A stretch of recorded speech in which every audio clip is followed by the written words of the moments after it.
Hello दोस्तों, आज हम पढ़ेंगे गीतिका और छपे छंद।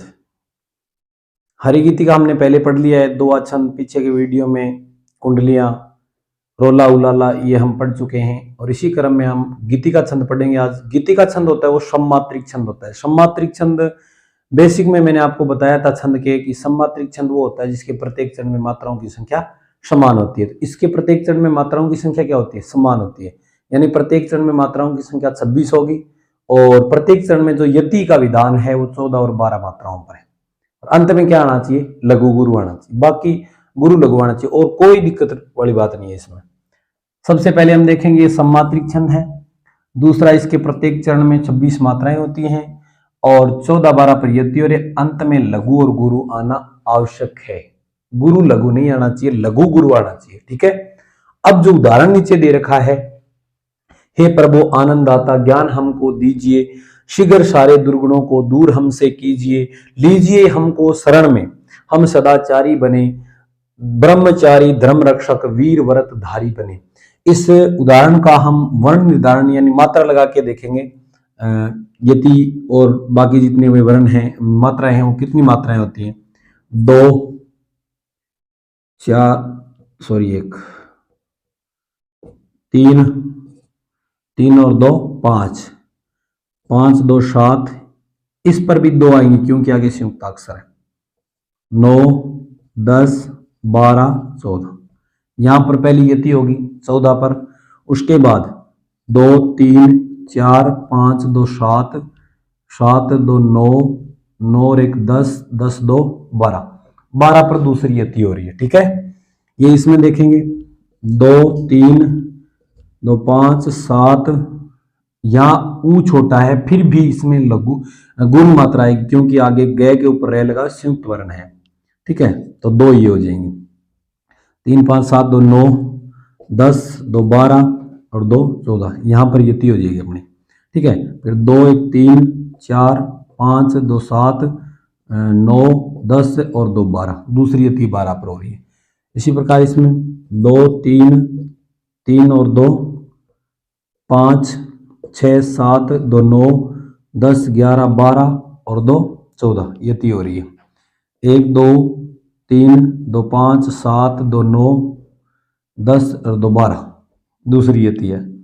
ये ब्रह्म, ये संयुक्त वर्ण है। पहले के ऊपर क्या आ जाएगा? 2 3 2 5 7 7 8 नहीं सॉरी 8 7 2 9 क्यों संयुक्त वर्ण हो गए आगे? 10 10 और 2 12 13 14 क्योंकि ये संयुक्त वर्ण है। क्षय संयुक्त वर्ण है, उससे पहले गुरु आएगा तो यहां इस पर हो जाएगी। ये जो कोमा है इसको यति नहीं मानती। ये कोमा सिर्फ 2 शब्दों के बीच में कोमा है। ठीक है। 2 3 4 5 2 7 2 9 10 और 2 12। तो हमारे सारे नियम देखो पूरे हो रहे हैं। पहला नियम यह है कि सममात्रिक यानी प्रत्येक चरण में देख लो, यहां से लेकर यहां तक प्रत्येक चरण में 26 मात्राएं। ठीक है। और दूसरी शर्त हमारी ये है कि प्रत्येक चरण में 14-12 पर यति हो रही है, वो भी इसमें पूरी हो रही है 14-12 पर यति। तीसरा है लघु गुरु वाला। तो यहां देखो लघु गुरु है, यहां भी लघु गुरु, यहां भी लघु गुरु, यहां भी क्या है? लघु गुरु है। यानी चारों जो नियम हैं, लक्षण हैं, वो हमारे यहाँ क्या हो रहे हैं? सही हो रहे हैं। अब अपने को क्या करना है? कई बार हम लिखते हैं तो मात्रा जो छोटी बड़ी होती है उनका ध्यान रखना है। और जैसे ही हम मात्रा पर मात्रा निर्धारण करेंगे और मात्राओं की गणना करेंगे तो हमें पता चल जाएगा भी कौन सी मात्रा कौन सी छोटी बड़ी होती है। इसलिए जो छंद के उदाहरण होते हैं ना, उनको लिख के याद करना। छोटी बड़ी मात्राओं का ज्ञान रहे, लिख के याद करना। अब देखेंगे छपे। अब हम देखते हैं छपे छंद। छपे छंद होता है वो संयुक्त मात्रिक छंद है। विषम मात्रिक छंद है। विषम मात्रिक का मतलब प्रत्येक चरण में अलग अलग मात्राएं होती हैं। संयुक्त इसलिए कहते हैं कि 2 छंदों के मेल से बना है, रोला और उलाला। जब मैंने रोला उलाला पढ़ाया तो मैंने आपको बताया था कि 12वीं के साहित्य में स्वतंत्र रूप से रोला उलाला नहीं लगते हैं, लेकिन फिर भी ये आपके छपे और कुंडलियां जब पढ़ोगे तो उसमें काम आएंगे। ठीक है। तो इसमें पहले जो 4 चरण होते हैं वो रोला के होते हैं, अंतिम 2 चरण होते हैं वो किसके होते हैं? उलाला के होते हैं। रोला और उलाला हमने पढ़ा है। रोला छंद की पहचान क्या होती है? कि रोला छंद के प्रत्येक चरण में 24 मात्राएं होती हैं और 11-13 पर यति होती है। पहले चारों चरणों में वही बात हमें मिलने वाली है। और दूसरा हमने उलाला के बारे में ये पढ़ा था कि इसके विषम चरणों में 15-15 और सम चरणों में 13-13 मात्राएं होती हैं। तो जो लास्ट 2 चरण हैं उसमें वही बात मिलने वाली है। यही बात इसमें बताइए कि पहले के 4 चरण रोला के होते हैं, अंतिम 4 चरण उलाला के होते हैं।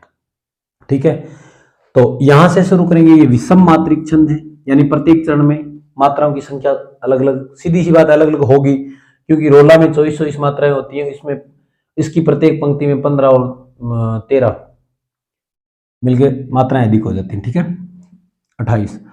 तो दूसरा ये रोला व उलाला से मिलकर बनता है, इसलिए इसको संयुक्त मात्रिक छंद कहते हैं। और इसके प्रत्येक चरण में प्रत्येक प्रथम जो 4 चरण होते हैं वो कितने, 6 चरण होते हैं कुल मिला के। इसमें कितने होते हैं, 6। तो पहले जो 4 चरण होते हैं वो तो रोला के होते हैं, अंतिम 4 चरण किसके होते हैं, उलाला के होते हैं। ठीक है, अब हम मात्रा लगा के देखते हैं। 2, 4, 5, 6, 7, 8, 10, 11। रोला में 11 पर यति होती है पहली, दूसरी यति 1, 2, 3, 4, 5, 6, 7, 7, 2, 9, 10, 11 और 2, 13। दूसरी यति 13 पर होती है। अपना नियम सही लग रहा है। ठीक है, बाकी इन चरणों में भी लगा के देख लेते हैं। 2, 3, 2, 5, 6, 7, 8, 9, 10, 11। 2, 1, 3, 2, 5, 7, 9, 10, 11 और 2, 13। 1, 2, 2, 4, 4, 2, 6, 7। अब इसमें अपने कंफ्यूजन होने वाली जरूरत नहीं है। यहां पर प्र जो है वो मान लिया कि संयुक्ताक्षर है, लेकिन जब एक शब्द में संयुक्ताक्षर होता है तो उससे पहले पर क्या लगता है, गुरु लगता है। अगर बीच में योजक चिन्ह आ गया तो वहां गुरु नहीं लगता है। क्यों नहीं लगता है कि अब हम प्रेम को जब बोलते हैं तो मैं पर बला का ज्यादा नहीं लगता है, प्रेम प्रवाह है, अलग अलग हो गया, प्रेम प्रवाह है। एक होता ना तो उसमें क्या होता, जैसे हम देश प्रेम दो प्रकार से लिखते हैं। एक तो देश प्रेम ऐसे लिखते हैं, देश प्रेम, और एक ऐसे लिखते हैं देश प्रेम। इसमें इसके ऊपर देश शब्द के स के ऊपर क्या आएगा, गुरु आएगा। क्यों, इसमें देश प्रेम बोला जाता है, स पर बला घात लगता है, इसमें नहीं लगता है, क्योंकि देश अलग हो गया, प्रेम अलग हो गया। ठीक है, ऐसे शब्दों का ध्यान रखना है। तो इसमें एक लगेगी, 2 और 1 कितनी होगी कुल मिला के, 2, 4, 6, 7, 8, 10 और 11। 2, 3, 2, 5, 7, 7, 2, 9, 10, 11 और 2, 13। 2, 4, 5, 6, 7, 8। अब यहां देखो री की वजह से लघु लगनी चाहिए, लेकिन आगे संयुक्त अक्षर आ गया तो 2 हो जाएगा। ठीक है, तो कितनी होगी, 2, 4, 6, 8, 10 और 11। 2, 3, 4, 5। यहां देखो अनुस्वार है, इसकी वजह से गुरु लगेगा, वैसे तो लघु आना चाहिए। 2, 4, 5, 6 और 6 और 2, 8। तो कितने हो गए, 2, 4, 5, 2, 7, 2, 9, 10, 11 और 2, 13। ये तो अपने रोला के, ये चारों पंक्तियां किसकी, रोला की हैं। और प्रत्येक पंक्ति में 24 मात्राएं, कितनी है, 24 गिन लेना आप। इसमें भी 24 है, इसमें भी 24, इसमें भी 24 और अपने 11-13 पर यति हो रही है। ठीक है, अब जो बाकी 2 बचे हैं वो उलाला के हैं। अपने को ध्यान होना चाहिए कि उलाला के विषम चरणों में, यानी पहले और तीसरे में 15 और चौथे तीसरे में कितनी होती है, चौथे दूसरे में कितनी होती है, 13-13। 1, 2, 4, 5, 6, 8, 9, 10, 2, 12, 13, 2, 15। सम विषम चरण है पहला, यानी पहला चरण विषम है, 15 होगी। अब तीसरे में देख लेते हैं, 2, 4, 5, 2, 7, 8, 10, 12, 13 और 2, 15। विषम चरणों में कितनी होगी, 15-15। सम चरणों में देख लेते हैं दूसरा और चौथा, 1, 2, 4, 6, 7, 8, 10, 11 और 2, 13। 1, 2, 3, 3, 2, 5, 6, 6, 2, 8, 8, 2, 10, 11 और 2, 13।